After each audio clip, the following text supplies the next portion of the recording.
This is Jim Richter, and this is Blues Mandolin of the Day. This is number 21, August 2nd, 2023. We are doing part 2 to the study of Freddie King's Hideaway.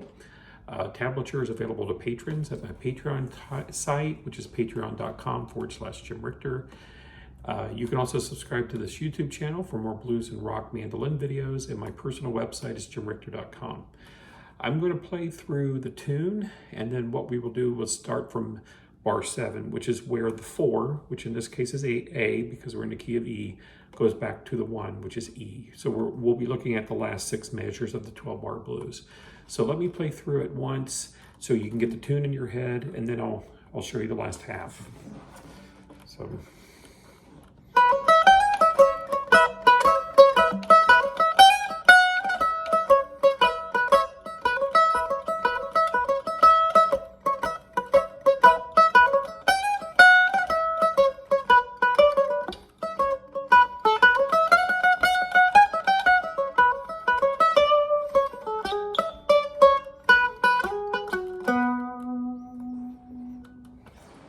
So that's the tune. So this is really the last 6 bars. So you've got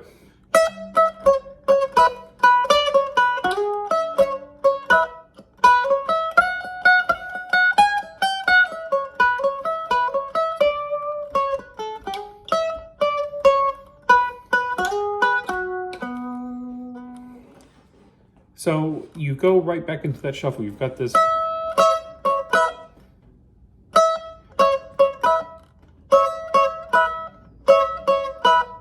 And then you've got this lick, which is the flat 7 D, D, C sharp, B, slide from a G to a G sharp, and then the open E. And really what it's kind of outlining is an E7. And then back into the shuffle. And remember that lick. This is common in this tune too. That B, C sharp, E. Now you're into B7. What he does, and you hear this in a lot of guitar blues. T-Bone Walker, probably T-Bone was probably the first blues guitarist to really accentuate this. But he's playing this F sharp, which is the 2nd of the scale in E, which is really highlighting kind of the 9th. But this F sharp is in the B triad is the 5. Is the 5th of the triad.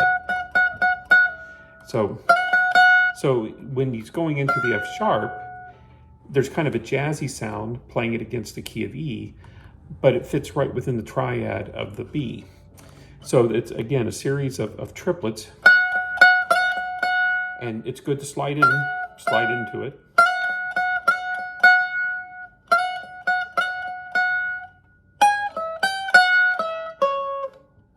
G sharp.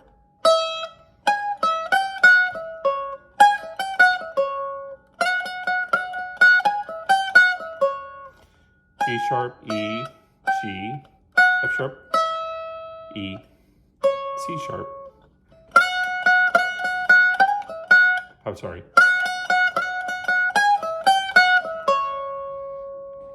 And that's the B leading into the A, and then over the A you got, again, that B, C sharp, E. And I'd put a little bit of a vibrato on that. Not a tremolo, but a vibrato. So you've got that, and we've done that before. That's a callback from what we just did a couple measures earlier. So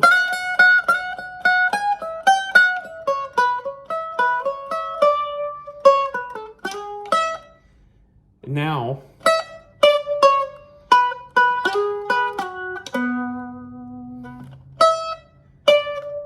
this E, D, C sharp, B, G sharp to, G to a G sharp slide into B, and then this slide from G sharp to F sharp, D. that is not exact. The notes are not exact with what Freddie King does there, but the particular riff that he does on guitar, I've not found a way that it translates to mandolin that I've been happy with, and it may be that I just need to spend more time with it. But you're really outlining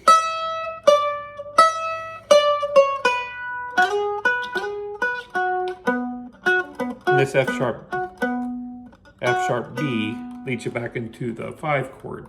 So you've got after the 4, so in the 12th bar, in this particular one, you've got 4 bars of 1.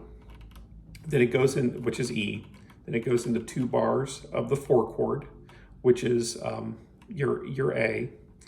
Then it goes into 2 bars of E, which is your 1. 1 bar of 5, which is B. 1 bar of 4, which is A.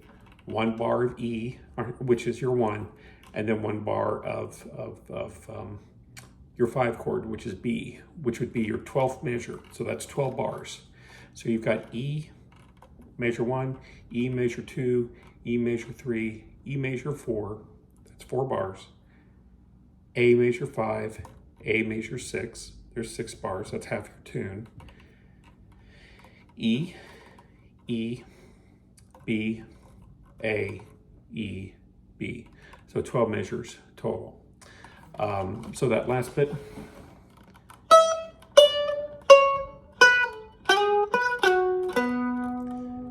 And I will admit that last bit there, I tend to play it differently depending on how I feel. So I have a little bit of a hard time keeping it consistent because that is the part of the tune that most differs from really the original. I've captured the spirit of it, and if the first half of it is pretty exact, but that last bit I've done something that is kind of a mandolin equivalent without being the exact notes. So hopefully that lays this out. Tablature is always helpful, but really it's a matter of thinking about what are the common elements. Common elements, the shuffle. That's one. You've got this pattern. You got the B, C sharp, E. You've got this one, which is a very simple lick right on its own. You can use that in a lot of situations. The idea of the triplet is throughout. So wherever there's not a shuffle, you've got a series of notes that are triplets.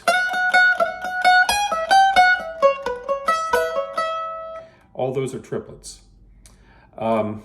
Let's talk for a minute about hand position, and then what we will do is end for today, and the next ones we'll be looking at some of the solos, and they're really composed solos, sections of the tune that are 2 that I can think of in particular that are pretty iconic. Well, 3 that are iconic, and we'll work on those separately. One of the things that you'll notice, and I do this a lot when I play blues, I do not let these notes ring. I tend to immediately release my left hand after playing a note to try to cut them short, have them be a little bit more staccato. I'm also doing right hand damping. I use downstrokes wherever I can, so on the shuffles, those are all downstrokes. I am using alternating picking for the single lines. When I think about the notes cutting short, one of the best people that I know at doing that is Mike Compton, and Mike always sounds like there's a little dance there where the notes are cut short, they don't ring. And I really dig that style of playing. I play that way on guitar, and I play that way here, because I think it gives you a lot more control, because then you can open it up and let things ring rather than them ringing all the time. It's the same thing as having low volume versus high volume. It's a dynamic approach that adds color to the music, and I think works really well for blues. So for example, like right there, I am taking my ring, my pinky, and cutting off that E. It's not ringing. I'm not doing that. I'm trying to use whichever finger, sometimes even the index, at cutting off that E. This B, C sharp, those are short too.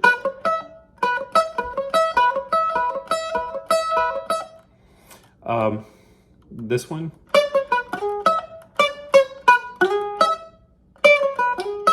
that would be letting them ring.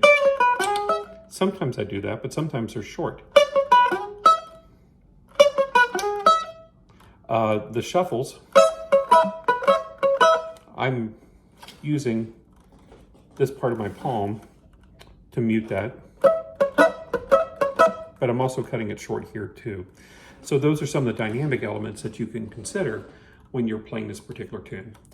Well, I will see you next time to continue working on this, and I hope this is something that you enjoy, maybe seeing licks within the context of a tune, and especially like in a tune like this where you can hear melody lines that you can go, oh, that's something I can put in a different tune. That's how licks are born. So see you next time.